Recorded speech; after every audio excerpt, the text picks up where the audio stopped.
na nagbibido sa lawag sa kuwang iring.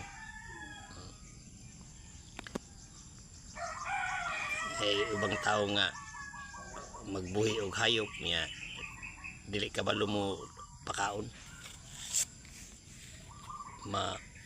ngilog na naglawag sa uban, no?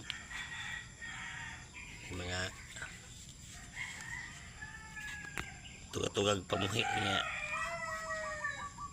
dili maka pakaon sa ilang buhi. Kamagani oh. Pinakaon gina ko na ako Ko gina silang gina palitan og isda.